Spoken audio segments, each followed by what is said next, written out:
Mother,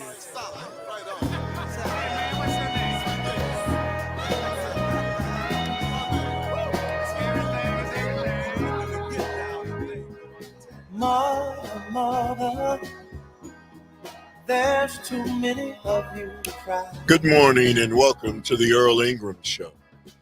As always, you can join us at 844-967-2789. That's 844-967-2789. You can text us at that same number. Good morning to you, Calvin. How you doing, my friend? I'm doing pretty good. It's looking like we're going to have some beautiful weather for the weekend. Yeah, man, a stretch of good weather as well it should be. It's the middle of May, and if we can't have good weather, a stretch of good weather in the middle of May, something is really wrong. So let me begin by saying yesterday I had a great opportunity. I was Vice President Kamala Harris was in Milwaukee, and there was a select group of people who were invited. As she had a conversation, an interview, if you will, with a comedian, a national comedian, and at Discovery World. And I forgot the guy's name, but anyway, yeah, I've heard, constantly they talk about how, not very bright the vice president is. And man, they really don't know. She's a very bright woman, very accomplished woman, and she certainly showed that. D.L. Hughley, a national comedian is his name, who interviewed her. She travels around the nation talking about, what President Biden and she has accomplished. And she did a spectacular job. She's a very, very bright woman. And so for those who, want to mock her and say that she's not very bright, I guarantee you, if you stand her up next to the guy who's running on the Republican side of things, she will mop the floor with him. The aptitudes don't even come close. I'd also say that it was such a refreshing, opportunity that, from what I understand, they're going to be coming back and forth, President Biden and Vice President Kamala Harris. And I've been promised an interview on my show with the President of the United States. So I'm really kind of excited about the fact that at some point in the near future, I'm going to be interviewing President Joe Biden. So, and at the same time that was going on in Milwaukee, the Republicans had concocted a scheme that they said, well, okay, well, Kamala Harris is in Milwaukee. Let's give away free gas to those people. And so they were giving away, Calvin, $25 worth of gas to the first 100 people who would line up to get $25 worth of gas. In essence, we're going to see if we can buy those people's votes. We'll give away free gas. Yeah. I don't know about that one. I don't think I'm waiting in line for one tank of gas. Well, they had 100 people, and they gave away, this gas, and I guess they figured maybe if we got 100 votes, it might make a difference. But man, it's $2,500 is about what $25 a gallon and 100. I'm not good at math, Calvin. Yeah, I mean, if they gave away $125 gas cards or whatever they were doing, yeah, that'd be $2,500. $2,500, and maybe they figured that investment will make a difference. But anyway, strange day on yesterday in the city of Milwaukee. But I'm joined by Mr. Don Brown. He is the Saturday morning show host of the Don Brown Show. This week in Waukesha. This week in Waukesha. I'm not a celebrity like you, Earl. So No, I'm not. I'm not that, and I'm just an average guy. But anyway, this week in Waukesha, and so good morning to you, my friend. How are you? I'm great, Earl. Thanks so much for having me on. Really appreciate it. All right. So Sandy's on the road. He's a crew guy, and so he is a coach with a young crew team, and they're on their way to competition. I think it's in Cincinnati, so he'll be returning on Tuesday. So, Don, you want to talk about a story that's been floating around the state of Wisconsin for several days now. It's about a young track star who has been denied his eligibility because of a rule that states that parents have to live in a certain place, both mom and dad, in order for a child to compete. This is a story that, rules. People say rules, and rules are rules, and rules shouldn't ever be changed. But this is a ridiculous. It's not the spirit rule. of the law. Right. So let's talk a little bit about what it is. So the young man's name is Josh Onwunili from Campbellsport.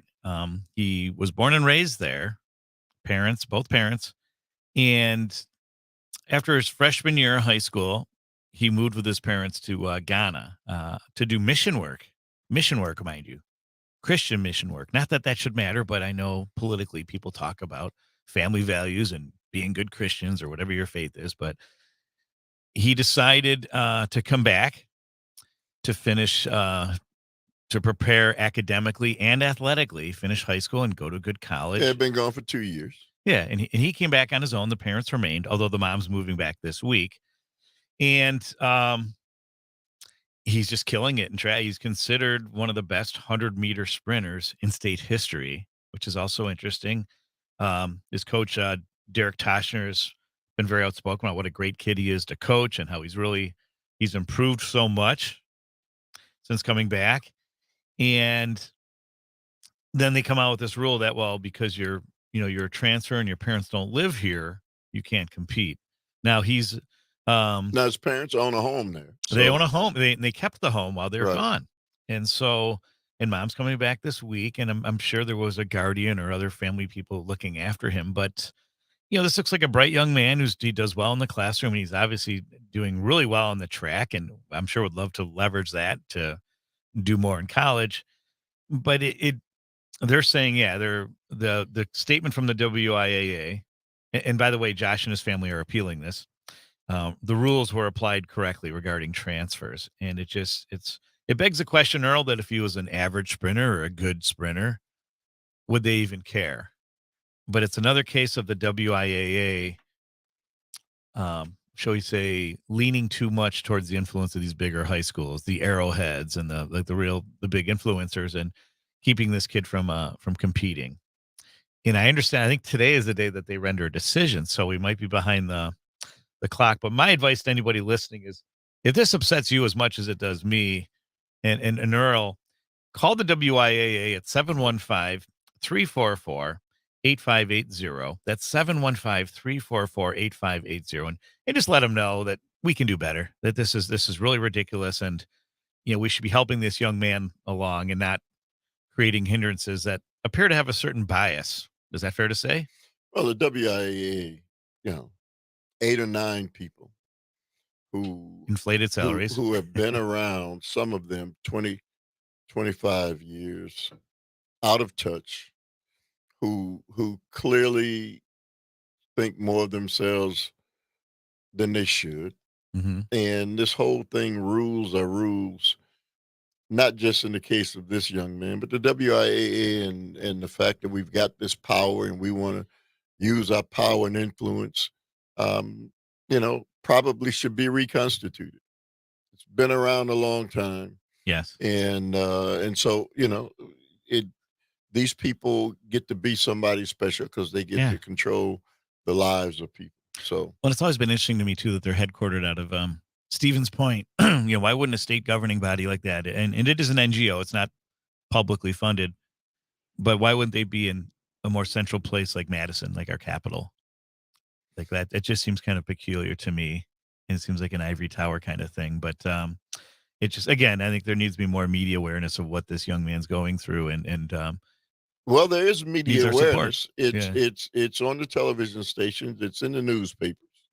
So the media is aware of it. The fact that the question remains whether or not WIAA is going to move off of the decision that they've made, and I don't believe they will. Unfortunately, because again, these are people who've been around a long time, mm-hmm. and they know where their power lies, and people don't even know who the members of the WIAA are. Right. The board members. So, it's true. I had to look at when we were lobbying the WIAA to move Waukesha North and South out of the Classic 8 for football because they're largely mismatched. I had to look at their 990 to find out who's on their board. And I think it's probably dated by 2 years. But fortunately, that turned out to be a positive result. So this is just ridiculous. And, unfortunately, this young man is probably not going to, Well, never say never. And I'll say this because I had James Santel on one of my shows, and we were talking about, and he mentioned a case where the WIA was threatened to be sued because a high school was in a basketball playoff game and a fight broke out. And I remember that. And they were told that they couldn't move on to the next level, even though they'd won the game, and the fight wasn't their fault. And the courts found for the high school, and WIA's response was that, well, we've got these established systems. We like to take care of these things internally. And they clearly didn't, or they exercised a certain bias. And so it may not be late in the game for any type of legal ramifications or petitions, if you will. Well, 844-967-2789. You're tuned into the Earl Ingram Show. I'm with Don Brown.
Doobie Brothers.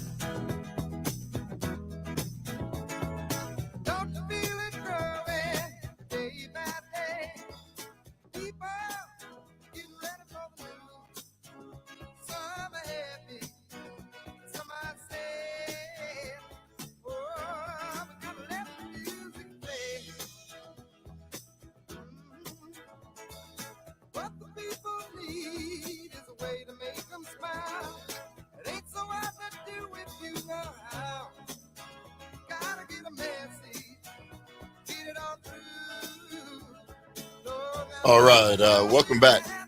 to the Earl Ingram Show. As always, you can join us at 844-967-2789. It's 844-967-2789. You can text us at that same number.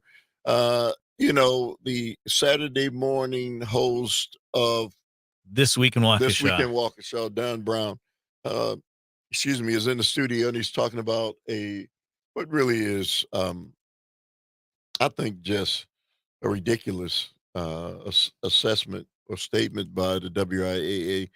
A young man who, you get one chance in high school, and then you move on, and this is something he'll be able to remember for the rest of his life, regardless of whether he does anything more on the college level or wherever it is. To get a chance to do this right now is important, and to deny him and his family is ridiculous.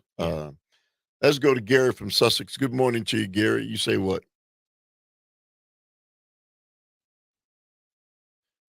Gary? All right, I don't know where he is. But you say what, man?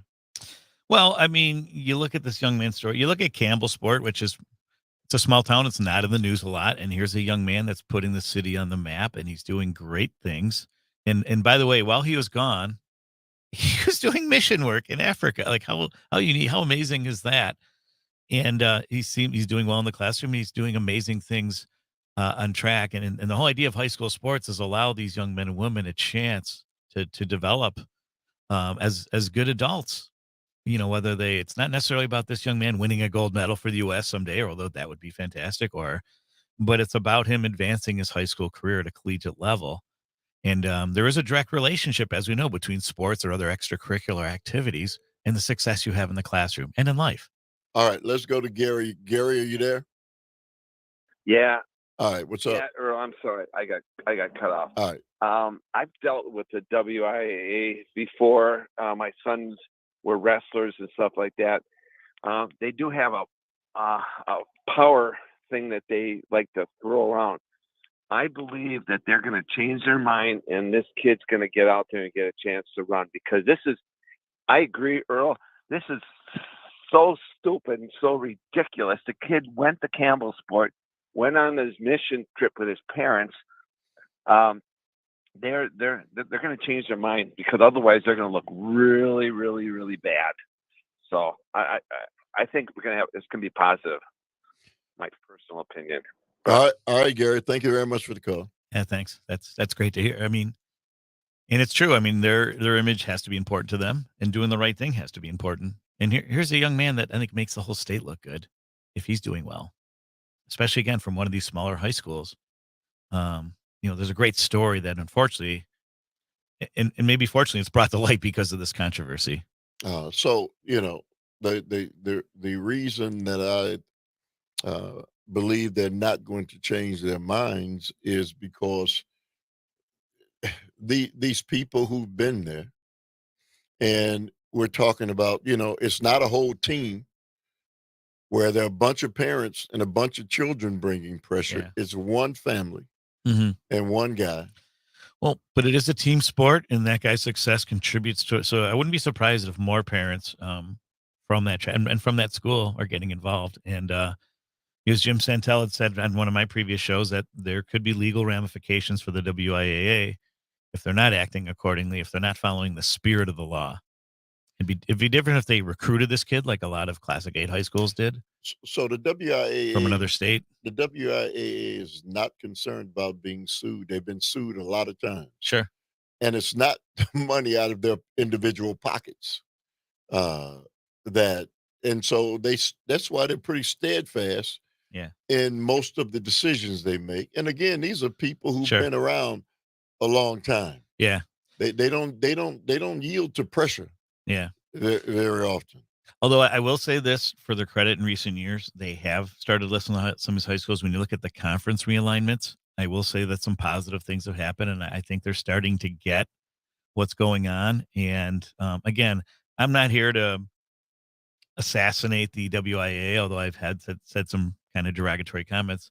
I'm for really pushing for an equitable, a just situation where they have a chance to win, to shine here, and to continue doing great things for interscholastic sports throughout the state. Well, whatever happens is going to have to happen. Pretty quickly. Yeah, that's So. why the whole thing about getting this thing to court Mhm. is probably remote at best. I wish the young man and his family all the luck in the world. And it is ridiculous that you say, because his parents are doing missionary work, his Yeah. mom's coming back, the dad is trying to get back, but he can't get back because of, political Yeah. reasons. Yep. And you can't see that and say, well, in this case, let's make an exception. And as they stated, the rule was put in place to stop teams from stacking. Which is very common, especially in the Classic 8. Yeah. Well, So. and so that's the whole purpose and reason behind it. And they're going to use that as Yeah. a criterion for Yep. why this young man Yeah. can't But participate. again, you think of the spirit of the law. They look the other way for these they're bringing in kids from Texas and Georgia to play football. That if it makes our athletics look good, like hey, why not support this kid and make athletics in Campbell Sport and throughout the state look good? And again, this could affect any student in any part of the state for similar scenarios. So I think it's important that people speak up and let their opinion be known. Well, they certainly got it out there. It's not under a rock. Sure. And so, the print media, television media, Yeah. and now on the airways, Yeah. this story is out there. So, yeah. And I thank you for allowing us to use your platform. and that's not, raise awareness. it's not even So. about my platform or this one, but it's on radio platforms across the state now. Yeah, but this is the Earl Ingram Show. Let's be clear. Yeah, well, you say you're average. I you can disagree. you can take that and a nickel, and you might be able to. You can't even get across the street with that. Oh, I disagree. So, I owe you lunch too someday. So no, speaking of going across the street. So anyway, man, thank you. Thank you. And to let people know the time your show is on. 7 to 9 every Saturday morning. And it's all things Waukesha, but we talk about a lot of state stuff and a lot of national things. And you're welcome to listen if you download the Civic Media app. Earl comes on the show on occasion too, so we got to get you back on as well. All right, that's Don Brown. So you need to turn them on. What time? 7 to 9 a.m. Saturday morning. 7 to 9 a.m. Saturday. He's always got interesting guests and topics. When we get back, 844-967-2789. Got a lot to talk Thanks about. again, Earl. You're tuning into the Earl Ingram Show.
biggest part of me.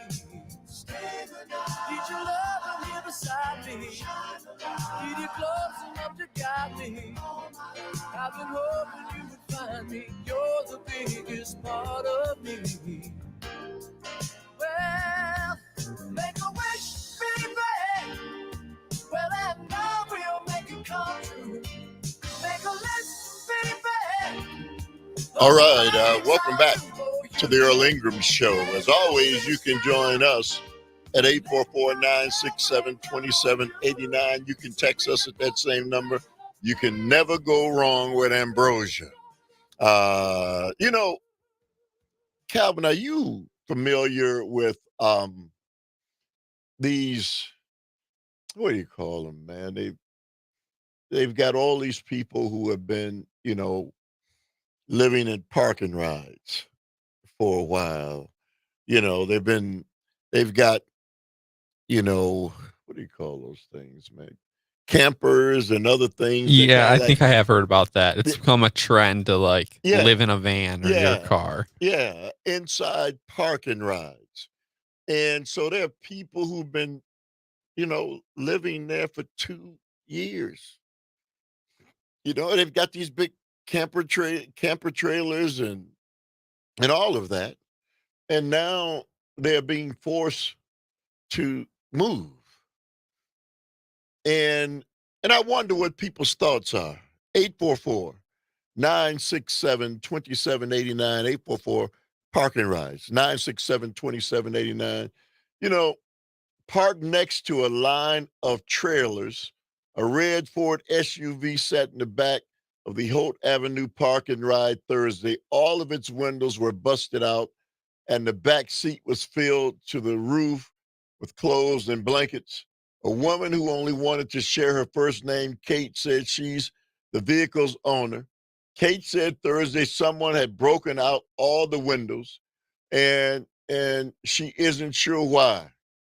It was the latest setback for Kate, who said she's been living in the Holt Avenue parking ride on and off for the last 4 years. Now, life is cruel and it's hard in America today. And yes, it's not just in America. It's, they've got people who have, taken up refuge in places, parks and everywhere else and all over this nation. And so there's a lot of pushback now from people who are saying you have no right to live here. I don't know, Calvin, you probably know better than I, but people who have campers and people who have mobile homes and whatnot, there are licensed areas and places that they can be, right? Yeah, as far as like a camper or a trailer, I think typically, yeah, you would go to a campground or Right. someplace that takes them. For people who are living in like personal vehicles, yeah, I don't see why it would be a problem if they're in a parking lot. That's where cars are intended to be parked, in a parking lot. So 844-967-2789. I'm interested in your view on, people who are feel like there's nowhere else for them to go. These people are being turned out and they're being forced by the courts because the county owns those lots, and the county is saying, hey, you're not licensed to be here. Legally, the county is within its rights to say that these people have no right to be there. They gave them a deadline of yesterday for people living at the park and ride to ensure all their belongings were accounted for. The Wisconsin Department of Transportation oversees the lot. And so they have demanded that these people leave. Now, there are other people who have come in now, and they're cheering this on. Hey, yeah, get out of here! You have no right to be there. And there's vandalism now starting to take place with people who say these people need to get out of there, and they did in this case busted out the windows to this poor woman's vehicle. I don't know, man. I don't think you should be, if you own a big mobile home. And have you seen some of the sizes of some of these? Oh yeah.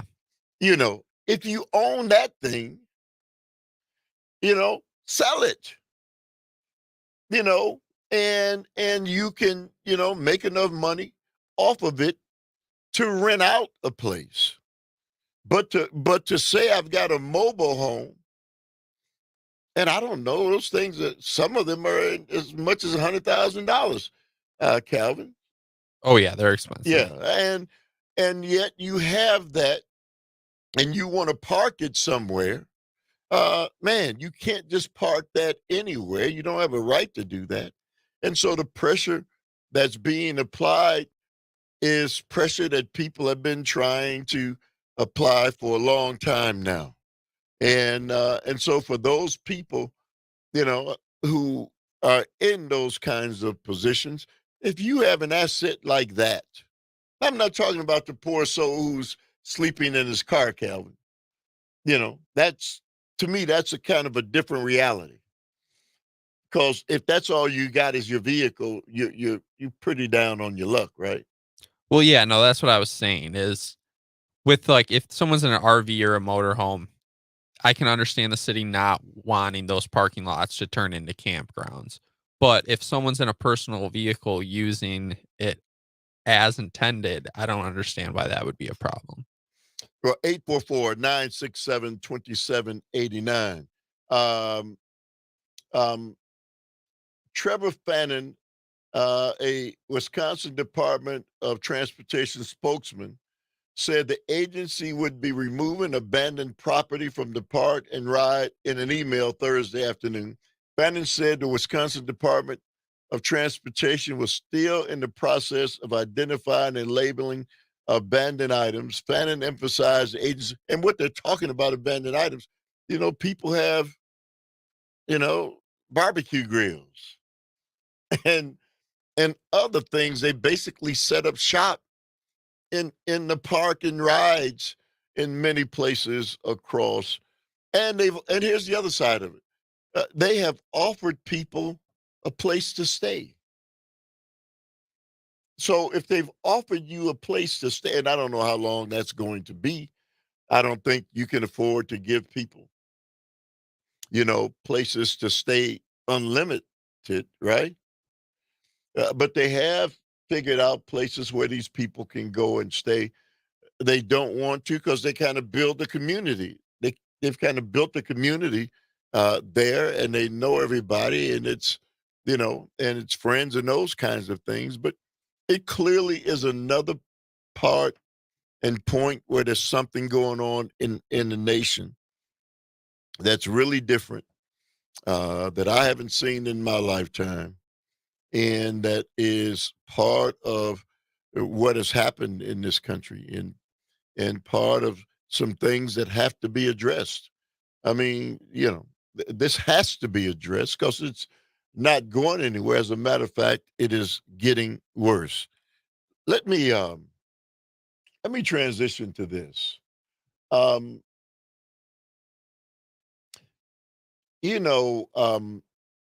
President Biden, um, President Biden is talking about, not basically not reinstating the Trump era tax cuts, and he's getting a lot of fallout. Calvin, we talked about the Trump tax cuts for the wealthy many times with Sandy, and we talked about how it's added to the overall debt that the nation faces, and so President Joe Biden, uh, is talking about. Let me read a paragraph of this, and this is in today's USA Today. If there's one thing Americans can agree on, it's that we want to keep as much of our money as we can, The economy has been rough for the last few years, and Americans are feeling the squeeze. If President Joe Biden wins the 2024 election, how will he continue to handle the economy? On Friday, Biden's top economic advisor gave us a window by explaining that the administration plans for the Donald Trump's expiring tax breaks, that he will not, reinstitute those. They will be eliminated. And here's what is so mind-boggling to me. There's such a wide percentage of people who don't benefit from that. The average Joe has not and does not benefit from those major tax cuts. But Calvin, why is the average Joe upset that Joe Biden is going to not renew the tax cuts for the billionaires? Well, I think it's probably has a lot to do with just not understanding. They just hear tax cuts and think, well, obviously we should pay less taxes, so that's a good thing. They don't consider who actually is going to benefit from paying less taxes, or if they themselves will even end up in reality paying less taxes. Well, I guess at some point in time, 844-967-2789, I guess some point in time, these people somehow believe that they're going to wind up as one of those super wealthy people. And they don't want to possibly think that they should, that these people should be taxed the way they're taxed. It's clear we need to end the 2017 tax breaks. This is from Joe Biden's White House. Who could disagree with that? Except for those who have benefited from it. As we approach the tax debate next year, the stakes could not be higher for the fairness of our tax system and our nation's fiscal future, according to the Brookings Institute. Achieving a fair tax system also means we can't extend expiring Trump tax cuts for those whose incomes are $400,000 and above. Why would people think that that's something that Joe Biden is doing that is wrong-handed, and something that he's gouging the rich? 844-967-2789. Sandy and I talk about this all the time. Part of why the budget deficit is so large is because we refuse to charge those who are making, $400,000 and more a year, $400,000 and more, an equitable share of the burden of the taxes for this nation. And yet, now that Joe Biden has already talked about the fact that he's going to eliminate those cuts, the fact that the average American, so many of us, are up in arms about it is amazing to me. 844-967-2789 is the number. I'm going to continue this conversation on the other side. You're tuned into the Earl Ingram Show. Of me.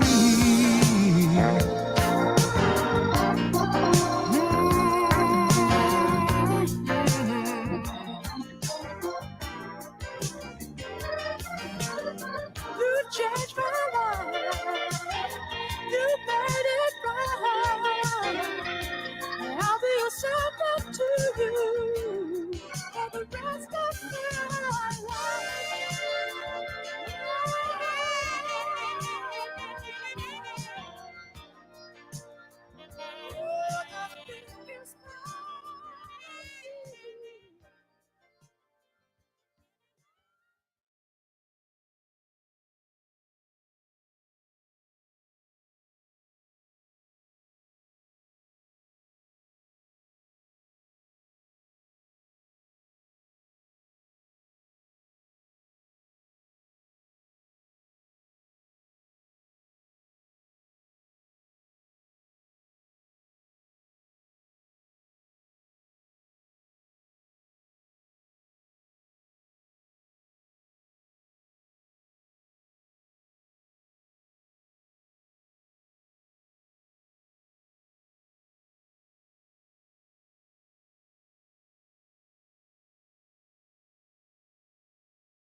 Just about supper time. Over by the courthouse, they're starting to unwind. 4 kids on the corner, trying to bring you up. Willie picks a tune out and he throws it on the hum. Down on the corner, out in the street, playing the folk boys are playing, bring the nickel happy feet. Rooster hits the white road, people just gotta smile. All right, welcome back to the Earl Ingram Show. As always, you can join us at 844-967-2789. That's 844-967-2789. You can text us at that same number. Again, President Joe Biden has promised to basically, not renew the tax cuts that Donald Trump instituted. And, he is without question going to charge and the rich, make them pay their fair share. Donald Trump, on the other hand, is proposing even more tax cuts. And again, I'm a person who, certainly is far from, wealthy. You can't even, if the word wealthy and Earl Ingram even came close to one another, hey man, wealth would run as far away as it possibly could, because that's just not who I am. But man, I just have never understood again why the wealthy don't want to pay their fair share, and the fact that Donald Trump continues to cater to the wealthy and the average person, like myself, somehow sees that as the right thing to do. This is a typical strategy of the Democrats. This is the Republicans' response to what Joe Biden is planning, and Donald Trump's response. This is a typical strategy of the Democratic politicians who harbor disdain for capitalism and scorn for the ultra-rich, even though this is often based on false information. The rich do pay their fair share, and then some. The average tax rate for the top 0.1% of income earners is 33.5%, meaning just over 1/3 of their income is confiscated in taxes. Nobody's saying that the rich don't pay more taxes than the rest of us. It stands to reason, Calvin, if you're making $400,000 a year and you and I are making 60, you're going to pay a higher percentage of what you make into taxes. The argument is that it shouldn't be the same, right? Yeah, and I think a lot of people don't even totally understand what a progressive tax rate even is. For the first $60,000 you make, everyone pays the same taxes, and Right. then so on and so on. So if, say, the tax rate over 400,000 is 40%, you're only being taxed 40% on what you make over that threshold. Yeah, that's so yeah, I guess I don't understand why people would be upset with that. well, they've been led down, a road, and the problem with it, Calvin, is the government needs resources to run, right? We're all part of the government, right? And if the government doesn't have resources, who does that hurt? It hurts the people of the nation. Man, nobody's saying that they should take half of what people make. Biden vowed to increase the top tax rate on the wealthiest Americans to almost 40%. I'm not sure what Biden thinks rich Americans do, but they don't just make money. They also buy goods and services. If they're taxed even more, they purchase less, hire less, and spend less. This will end up hurting middle-class Americans. If he's elected and implements his tax plan, Biden will throttle the rich with taxes. Just not true. right? To say, I mean, to say that the rich people are struggling or hurting, just not true, man. It's not true. Let's go to David from Mequon quickly. Good morning to you, David. You say what? Hey, good morning, Earl. So you just had a guest on your program a couple days ago in regards with the Federal Reserve, That's correct. and so what's happening here is this. So if you look, the last few stimulus, including under the Trump regime as well, you had all trillions and trillions of additional dollars that were created out of thin air.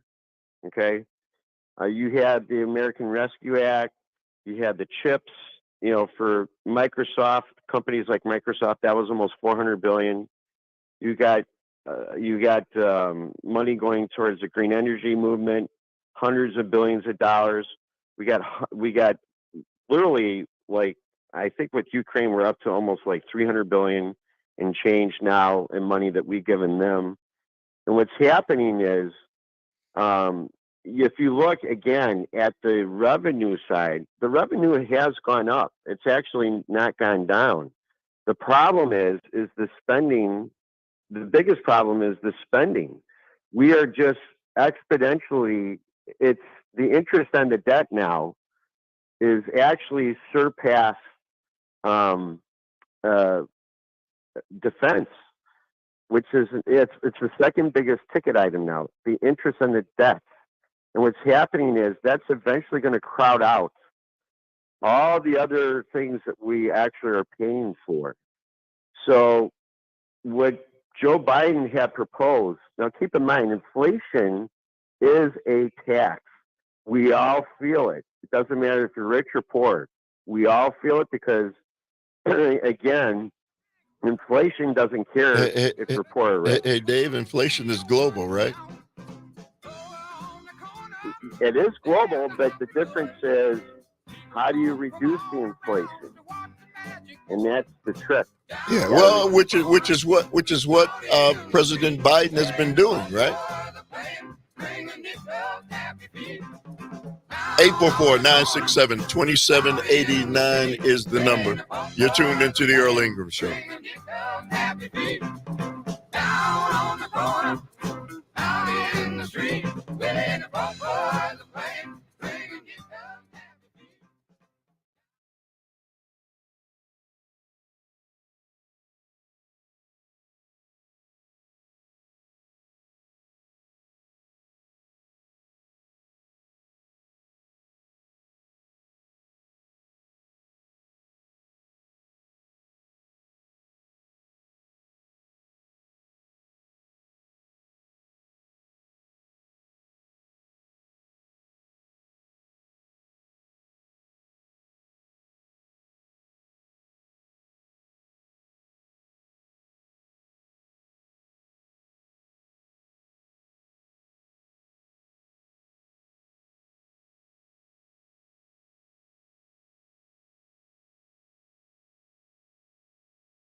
just a question of when.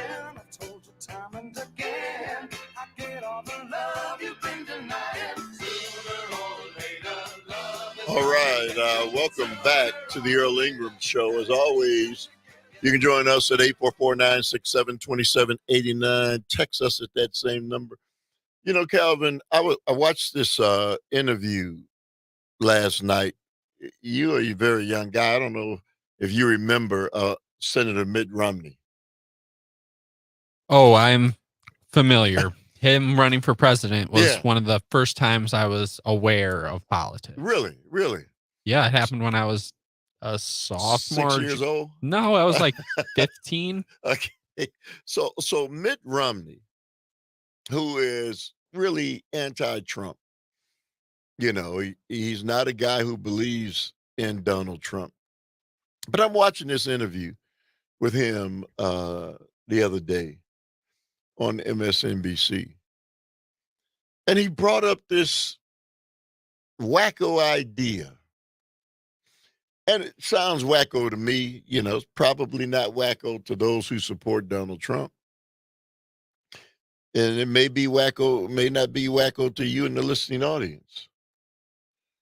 But he said that Joe Biden should have pardoned Donald Trump. Did you hear that? I had not heard that. That surprises me. He said that Joe Biden should have pardoned Donald Trump and never allowed this trial, this hush money trial, to go on.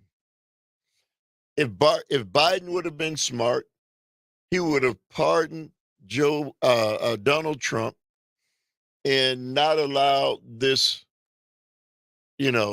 trial to go on. And at the root of it is because it's angered so many of the Trump supporters. This is what Mitt Romney was saying, and that by Joe Biden allowing this to go forward, we're going to get into how crazy this is.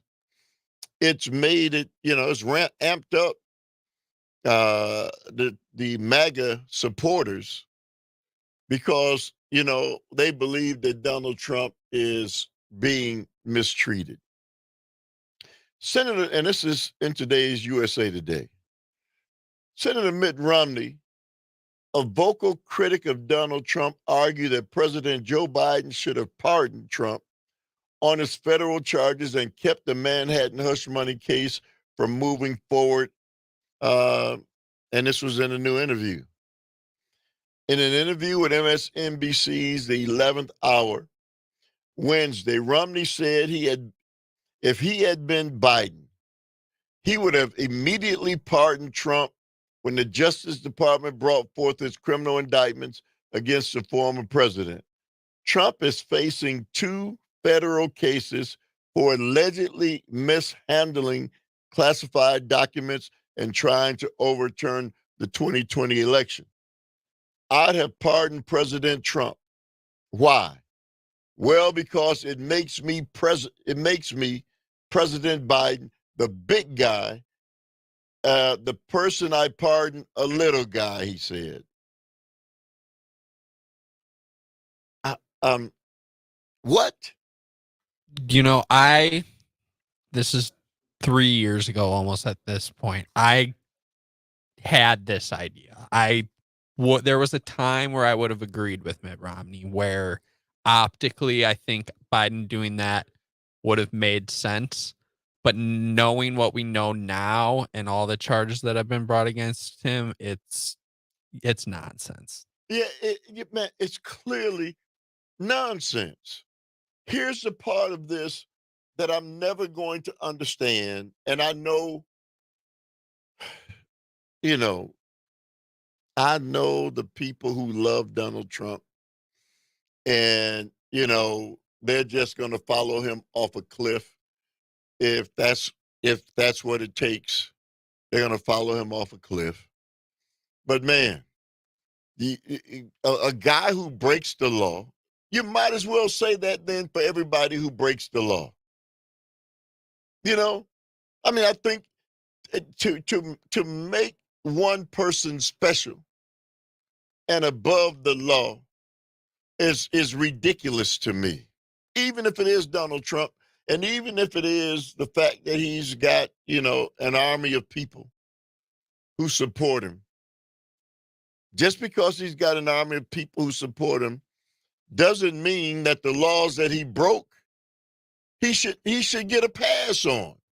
I mean, to me, that's crazy thinking. 844-967-2789. That's absolutely crazy thinking. Well, and I guess at the root of it is, well, you wouldn't have irritated the throngs of people who support him if you pardon him. Now, that's number one. That's what Mitt Romney says. But, Joe Biden is the president of the United States, and he has no jurisdiction over the state laws that were broken. Donald Trump is not being tried on a state level. On a federal level. It's being tried on the state level. 844-967-2789 is the number. Trump is also facing a case in Georgia for allegedly trying to overturn the 2020 election, and one in New York for allegedly falsifying business records to cover up hush money payments. So let me ask you, for those who think that this would have been the proper way to handle it, on all these 91 different cases that he's up against, should they just pardon him for all of those because the throngs of people who support him don't think this is the right thing to do? Let's go to Don from Milwaukee. Good morning to you, Don. How you doing? Pretty good, Earl. Quick comment. You know why this Romney says this? Because he's afraid. He wants. They want to keep the public. They don't want that. They know what a slime ball that this orange turd is, and all the crimes. This way, this exposed to the people, and he's afraid the Republican Party is going to get a kick in the rear end at election time. That's my comment. Hey, Don, thank you very much for the call. At the root of it is right and wrong. It's as simple as that. Right and wrong. So Donald Trump committed these crimes. There's no question about it. They're not even arguing about whether or not he committed these things. What they're saying is because he's got throngs of people who support him and they're afraid of what those people are going to do or say, that's why they think he should be pardoned. And by that standard, why do we even have laws? Well, yeah, you're going to make his people angry. Who gives a rip? There are a lot of people lined up right now wearing, Donald Trump red ties, many politricksters, conservative politricksters who want to be Donald Trump's vice president. And they're all, there. And they're all out mugging for cameras. And they're saying, poor Donald Trump, he's being persecuted. Do you have any idea of to say that Donald Trump is being persecuted? There's so many people who have been persecuted in this country, who continue to be persecuted in this country. And to use that verbiage for Donald Trump is, I think people apparently don't understand what persecution stands for, the definition of it. No way is Donald Trump being persecuted.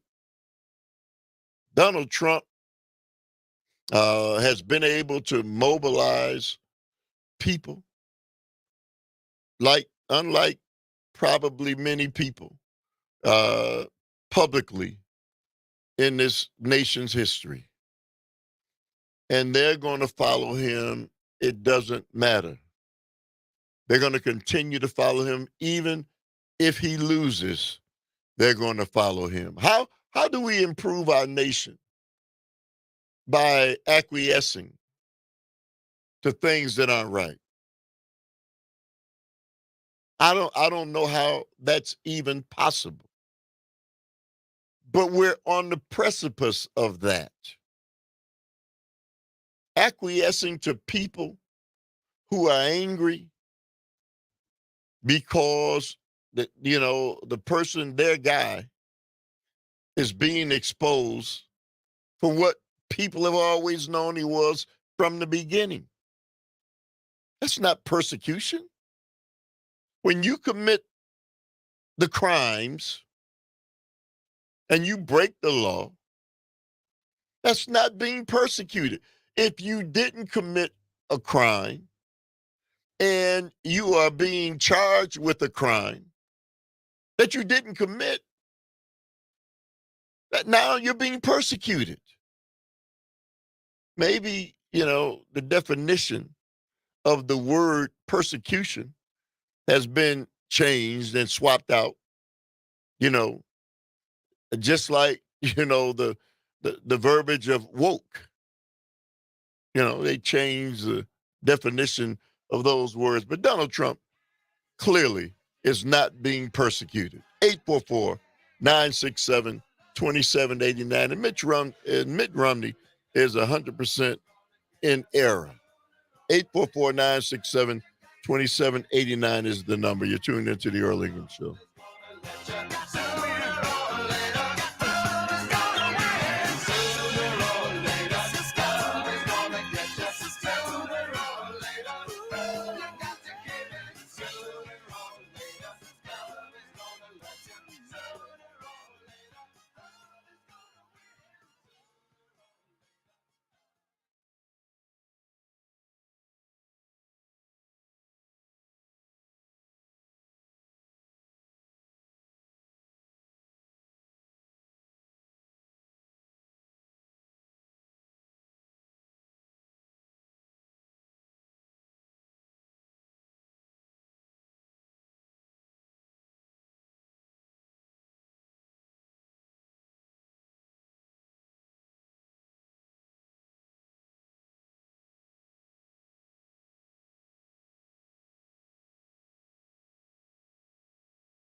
Persuasion don't admit that it's part of a skill, but I can't help but have my suspicion, 'cause I ain't quite as dumb as I seem. And you said you was never intending to break up our scene in this way, but there ain't any use in pretending it could happen to us any day. Been going on?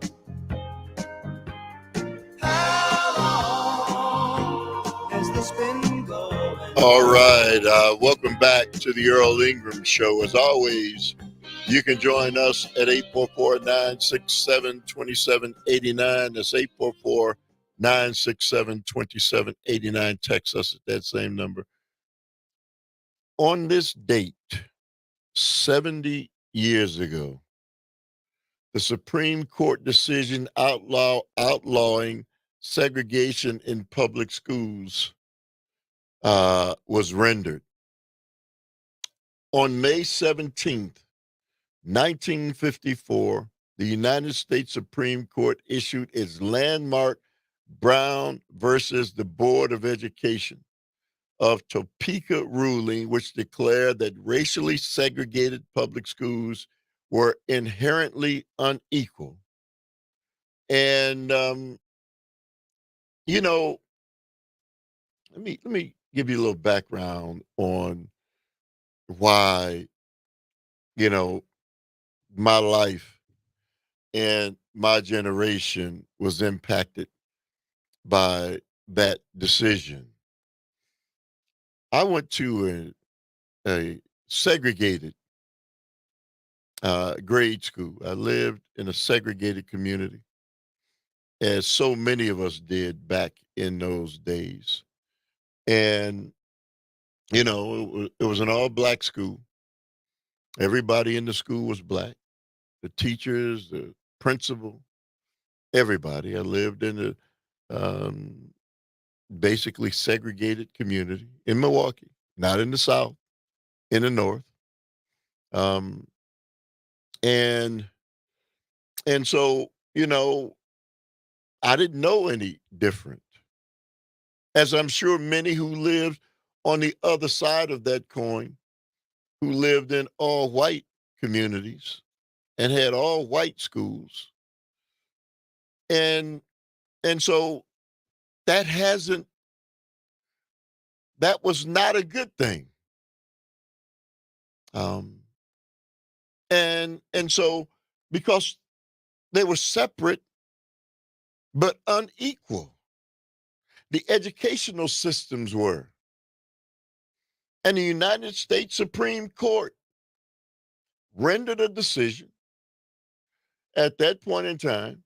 All the justices were white men uh, who, when they made this decision, were met with fallout. It took a lot of courage for those justices, and let me give you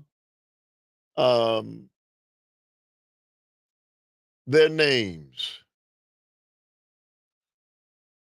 Felix Frankfurter, Hugo Black, Chief Justice Earl Warren, Justices Stanley Reed, William O. Douglas, Justice Tom Clark, Robert H. Jackson, Harold H. Burton, and Sherman Milton made a landmark decision that shook the foundation of the educational systems in the United States and forever changed the trajectory of our nation and the educational system.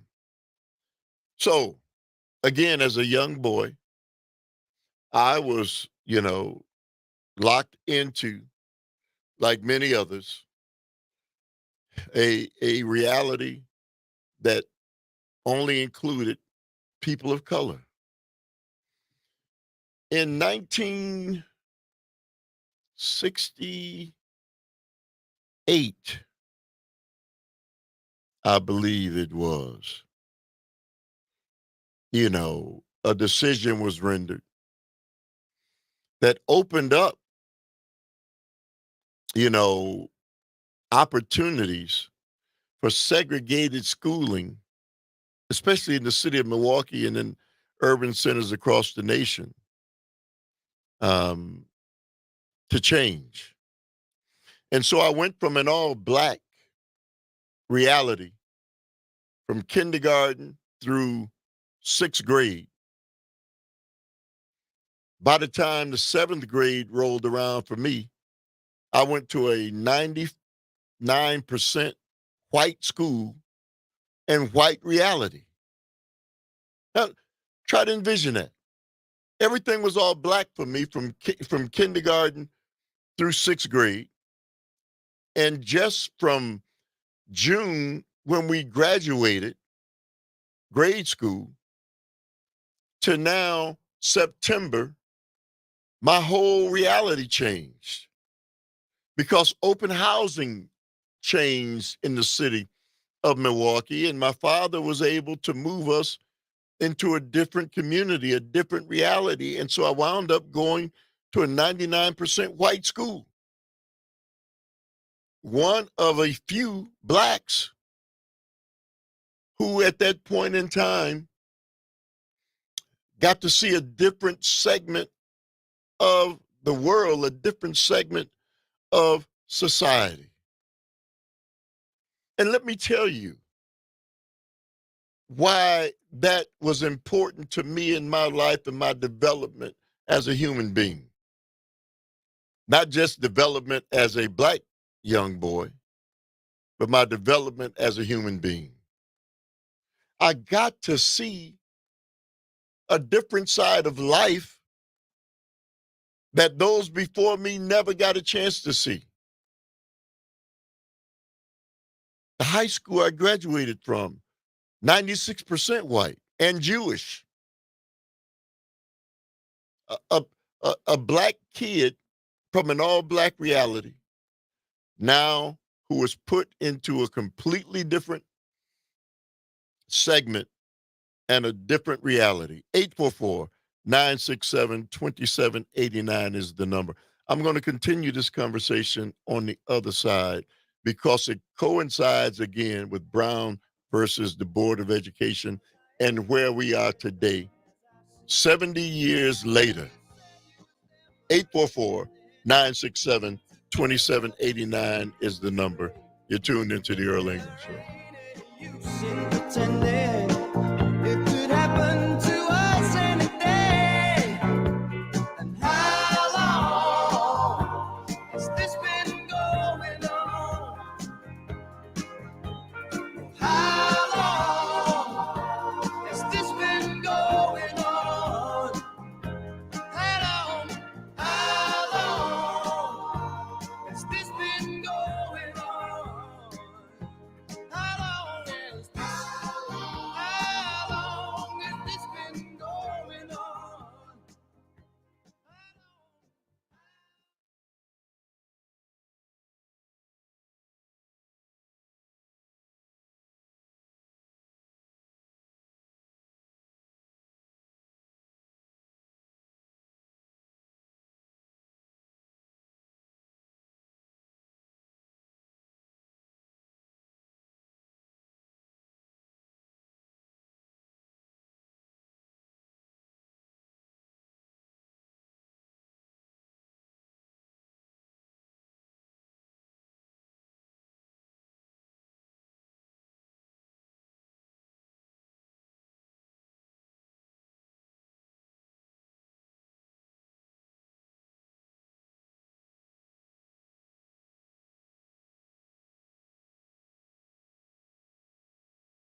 Heavenly Father, watching us fall. We take from each other and give nothing at all. Well, it's a doggone shame, but never too late for change. So if your love runs low, just reach out and call his name. His name. I'm a All right, welcome back to the Earl Ingram Show. As always, you can join us at 844-967-2789. 844-967-2789. Text us at that same number. 70 years ago today, Brown versus the Board of Education decision was rendered by the United States Supreme Court. And so, you know, Brown versus the Board of Education of Topeka was a landmark 1954 Supreme Court case in which the justices ruled unanimously that racial segregation of children in public schools was unconstitutional. Brown versus the Board of Education was one of the cornerstones of the civil rights movement and helped establish the precedent that separate but equal education and other services were not, in fact, equal at all. One more paragraph before I go to the phone lines. This is important. Separate but equal doctrine. In 1896, Supreme Court ruled in Plessy versus Ferguson that racially segregated public facilities were legal, so long as the facilities of black people and whites were equal. The ruling constitutionally sanctioned laws barring African Americans from sharing the same buses, schools, and other public facilities as whites, known as Jim Crow laws, and established a separate but equal doctrine that would stand for the next 6 decades. Now, one of the reasons that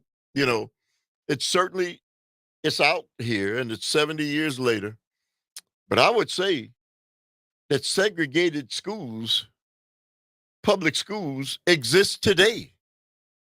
Clearly in Milwaukee public schools and other urban schools across this nation, these schools are segregated.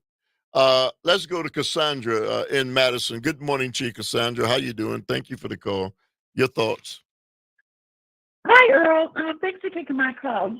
Yes, I have been reading a few articles on the Brown ruling. And what really intrigues me as an educator is the mass layoff of Black teachers after the Brown ruling.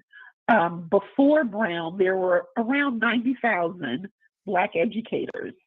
And then after the court ruling, that the number of Black teachers was reduced to around 40,000. So we lost 50% of Black educators after the Brown ruling. And what really, the question before us today is this. We know the research has shown that when Black children have exposure to a Black teacher during the K-12 years, they are more likely to complete and receive a high school diploma, and they are more likely to attend and complete college as well. So that research is quite conclusive. However, we have laws on the books that prevent us from hiring Black teachers because, it's considered reverse discrimination against whites. And this is where I fought our civil rights leaders, and that is, there has to be an innovative way of getting more Black educators in the classroom, or in my opinion, redrawing the district lines, one in which the Black community can take control of their neighborhood schools and employ the teachers that they need to educate the children so they receive the skills that they need to be successful. Because the current system, it's just not working for some students, not for all, but there are some Black communities, particularly in the urban areas, where they're not receiving the funding. The teachers who are coming into those schools, they don't have the skills to teach those students. Many of those teachers, they really don't have the passion or the calling to teach them. Many of them, they are just there to gain experience and then to move on to another school district. So Cassandra, let me say this to you, because it's very interesting what you just said, because one of the things that happened once I left the all Black reality from kindergarten to 6th grade, where I had all Black teachers, and I wound up going to, again, over 95% white reality, I didn't get the same kind of, education, because the teachers in the predominantly white school that I went to did not take it as personally as those Black teachers who knew the history of our nation and the importance of Black children being educated more so, and they took that upon themselves. Is it safe to, is that what you're referring to? Well, I can't say with a broad stroke that all white I'm not teachers saying, I didn't say all, and I'm not trying to get you to say all. I'm talking about Okay. my experience in my life, and we're talking about 1969, and we were still coming out of civil rights struggles at that point in time. But go ahead. Yes. Well, I wasn't in school during Yeah, you may period have of not time. been born. I know, but go ahead. But what I will say is this, as an educator, from my experience as an African-American female, I have found, I teach at the college level, and I cannot tell you how many Black students and even Latino students, after class or after the course, they will walk up to me and say, if you had not been my teacher, I don't think I would have passed this class.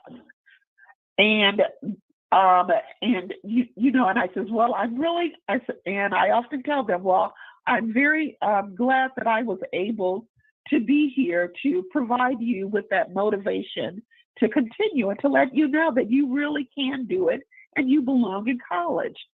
And so those are the messages that are sent out to students of color, that you're here only because of your race. You're not here because you are actually qualified and that you can compete with everyone else. And when the students leave my classroom, and I am a very demanding grader as well, they know that they can actually compete with their white peers and that they can do quality work. So as I stated before, there has to be a way to get more Black educators into the classroom and have them take over the curriculum and really reach the students where they are. So I don't have all the answers of how to do that. So let me But so that so is the problem. so Cassandra, let me ask you, because again, Brown versus the Board of Education wanted to end segregated education. At the root of it, that's what it was, because education was segregated. And now, you know, y- y- y- you are saying, and rightfully so. I spent 12 years in the public schools, rightfully so, that there's a lack of teachers of color in urban schools all over the nation, and so you are saying we need more people of color, educators of color in those schools, which kind of takes us back to why Brown versus Board of Education was created in the first place, to not have segregated schools. Well, you know what, Earl? Here is what I want to challenge you, and perhaps other callers could pick up on this. We never fully desegregated. That's true. If you read the Brown ruling, there was a poison pill in that case. It said that the country would desegregate with all due deliberate speed. In other words, the court gave the school districts and many times whites, the ability to drag their feet in integrating the schools and the teaching force. So the promise of Brown has not been fully potentialized, because we are still under that mandate of all deliberate speed. And yeah. And not only has it not been realized, we're kind of reverting back to that. We have segregated schools, in public schools, and that's what we weren't talking about. Private schools, they're talking about public schools. And if you move around this nation, and that's the reality. Segregated schools are the order of the day. And in this instance, though, the segregated schools are based on the fact that people who live in communities that are segregated, um, especially in a state like Wisconsin, you can't get away from the segregated schools because of the sheer numbers of whites, as opposed to blacks. True. And you know what, Earl, what I find really interesting, I don't know if you read this report about the state of Louisiana. There is a school district, I think it was near the New Orleans area. The Supreme Court granted them permission to leave the urban school district and create their own new village. And the reason why that was done was because the whites, it was Baton Rouge. The whites in Baton Rouge wanted their own school district. And so so the consequence of that means that the blacks left in the district in Baton Rouge, they are going to be poorer and they're not going to have the resources. And I think this was a test case. We're going to see more of that. We're going to see more whites who are adjacent to these urban centers. They are going to want to some way move out and take their funds with them. They were able to do it by purchasing property. Now, because everyone is so mobile, they're going to find other ways to take their money. Hey, Professor, thank you very much for the education this morning.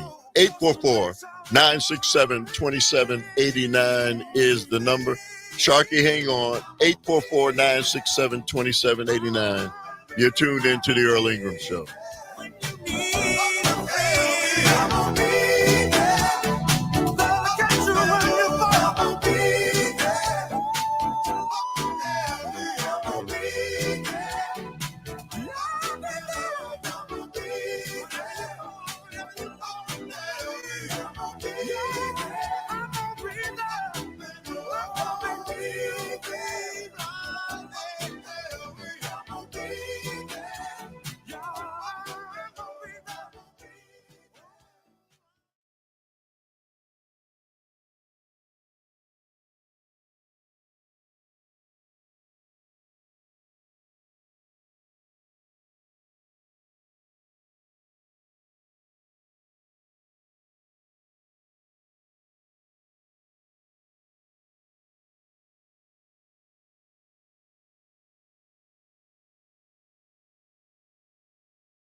People dancing, people laughing, a man selling ice. All right, welcome back to the final minutes of the Earl Ingram Show. As always, you can join us at 844-967-2789. You can text us at that same number. And 70 years ago today, Brown versus the Board of Education came down, and I was a baby.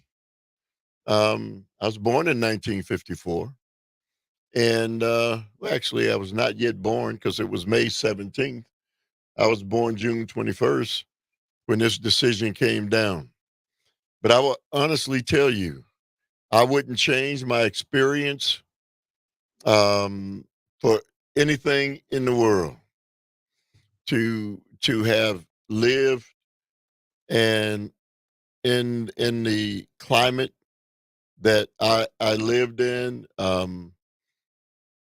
going to, from an all black reality at 12 years old to an all white one, helped shape who I am today. And I don't think I could be here sitting before you having the conversations that I have had I not gone through that experience. It transformed who I am today. And I think it's critically important that what they were trying to make happen with Brown versus the Board of Education become a reality.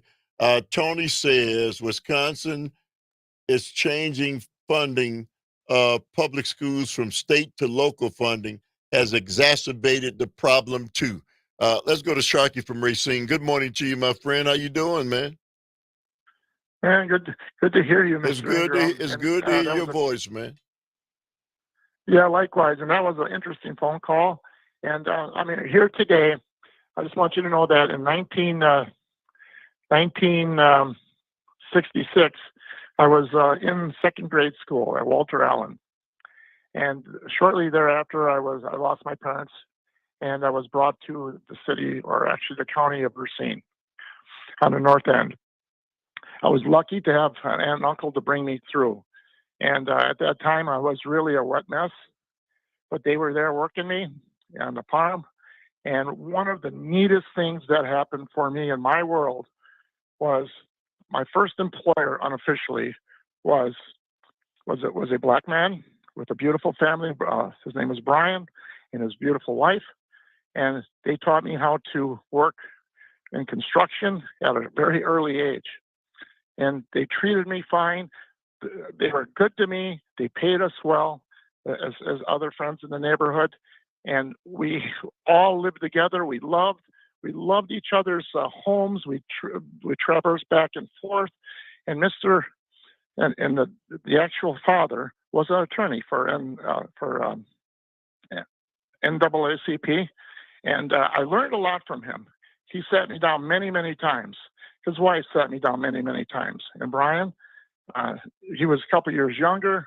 It was every Saturday, Brian was at our kitchen table on the farm. And that whole segment, I didn't know what I was even doing, alone having people of a different color. I didn't know what that meant. I do now. And now my former and the current, I never see color. And I'm glad about that. I made mistakes, but I really, really enjoyed the experience I had with that family and the family who brought me in, near death. Seriously. Hey, Sharky, man, thank you very much for that story. It's the main reason why we can't do away with history, right? There are those who would probably say we don't need to know anything about Brown versus the Board of Education. That was a long time ago. Well, it was 70 years is not so long ago. And as we see now, we're certainly back at that juncture where we have segregated schools. And I don't know, where that's going to ever change. If we have segregated schools and so young people don't get to meet other contemporaries of theirs until they become adults, which is the way the system is set up now. And it's part of why we have such difficulties dealing with race in this nation. Because as young people, where we should be getting to know one another as we grow and progress, we don't have any connection at all with one another until we become adults. And then, you know, it's based on all the different things that we've heard and not the things that we were able to experience. And so many of my friends from high school, I still, you know, white friends, I'm still connected with, and from even middle school, and it kind of helps shape who I am. Segregated schools is never good in the long run for the society or for individuals. Again, and that's from somebody whose life experience was that and shaped who I am today. Anyway, thank everybody who took the time out to listen as always. Thank you, Calvin, as always. You know, thank everybody who made the show go. Thanks for taking the time out to listen. Enjoy what is going to be a great, great weekend. Up next, Matt Nair on air with Greg Bach. I will see you guys on Monday. And the first installment of the Patriotic Millionaires on the Earl Ingram Show. In the park, every day's the 4th of July. Funny days in the park, every day's the 4th of July. People reaching, people touching, a real celebration.